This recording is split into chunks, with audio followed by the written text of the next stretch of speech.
আপনারা জানেন বসুর কখন নিধন হয়েছিল?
বর্ষর পেছনে ব্যালকনি রাখা আছে, এখানে অযথা ভিড় করবেন না।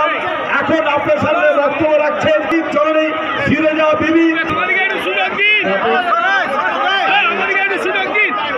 আমাদের জেলায় সৌমেন কুমার মহাপাত্র মহাশয়কে আমরা নিয়েছি, এরপর আমরা বরণ করে নেব।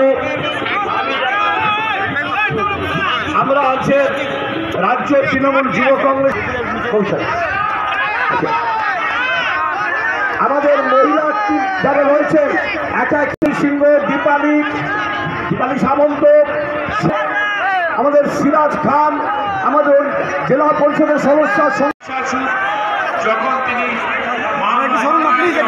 12 কোম্পানির মতন সিআরপিএফ চলে আসছে বাংলায়, কি বলবেন এটা নিয়ে? এতে এটাই বোঝা যাচ্ছে যে দিল্লির বা গুজরাটের মসনদে যারা বসে রয়েছেন তারা পুরোটাই কিন্তু এখন থেকেই তাদের টেনশন উঠে গেছে এবং তারা যথেষ্টভাবে তারা নিশ্চিন্ত যে তারা এবার হারতে চলেছেন। তো সুতরাং আজকে আমরা জানি যে কিভাবে ইডি সিবিআই বলুন বা সিআইএসএফ বলুন বা সিআরপিএফ বলুন, তাদের প্রত্যেকেরই তারা নিজেদের অস্ত্র বানিয়ে নিয়েছেন। তো সুতরাং নিজেদেরকে গা বাঁচানোর জন্য তারা চেষ্টা করছেন যে কিভাবে মানুষের মধ্যে তারা ঢুকিয়ে দেবেন এই সিআরপিএফ জওয়ানদের এবং তাদের মনে একটা ভীতি এবং সন্ত্রাসের সৃষ্টি করবে। কিন্তু এটা আর তারা বুঝতে পারছেন না যে বাংলার জনগণকে দিয়ে কোনো কিছু দিয়ে, কোনো বন্দুকের নল দিয়ে বা কারোর গায়ের জোরে দিয়ে কিন্তু ভয় দেখানো যায় না। কারণ বাংলার মানুষ যথেষ্টভাবে সচেতন এবং তারা জানেন যে তাদের ভালো রাখার জন্য বা তাদের ভালোর জন্য একটি মানুষই কিন্তু সর্বদা জেগে রয়েছেন, তিনি হলেন আমাদের সর্বজনের শ্রদ্ধা নেত্রী মমতা বন্দ্যোপাধ্যায়। বিজেপি দাবি করছে যে আইন শৃঙ্খলার ব্যবস্থাটাকে যাতে ঠিকঠাক হয় এবং ভোটারদের মধ্যে আস্থা ফেরানোর জন্য সিআরপিএফকে আনা হয়েছে। তারা তো অনেক কিছুই দাবি করেছেন, কিন্তু আলটিমেটলি সেই দাবিগুলো কতটা বাস্তবায়িত হয়েছে সেটাও একটা বিষয়। তারা অনেক কিছু স্বপ্ন দেখিয়েছেন এবং সেই স্বপ্নগুলো কতটা বাস্তবায়িত হয়েছে বিষয়। তো সুতরাং তারা কি দাবি করছেন তাতে কিন্তু কিছু যায় আসে না, আমাদেরকে দেখতে হবে এবং তারা যখন সরকারে রয়েছে তাদেরকে দেখা উচিত যে জনগণের কি দাবি করছেন এবং সেই জনগণের দাবি মেটানোটা তাদের 1 নম্বর কাজ।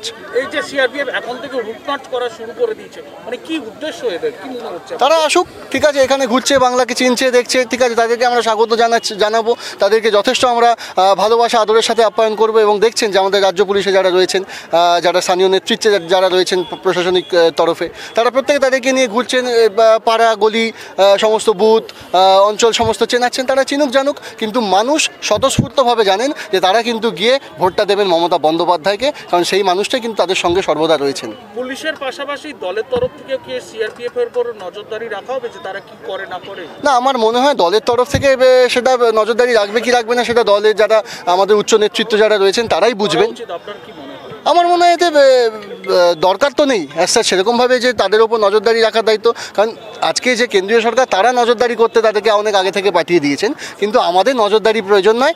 আমরা যেটা দলের যেটা এখন এই মুহূর্তে যেটা করছেন এবং আরও আগামী দিনে করে যাব যতদিন সময় থাকবে, সেটা হলো নেত্রীর যা উন্নয়নমূলক যে একটার পর একটা প্রকল্প সেইগুলো আমরা কিন্তু বুথে বুথে ঘরে ঘরে মানুষের কাছে পৌঁছে দেবো। এইটাই আমাদের নজর, যাতে মানুষ সেই 67টা প্রকল্পের আন্ডারে যে কটা রয়েছে তাদের শুধুমাত্র তাদের স্বার্থের জন্য সেইগুলো যেন মানুষ সেগুলো ভোগ করেন।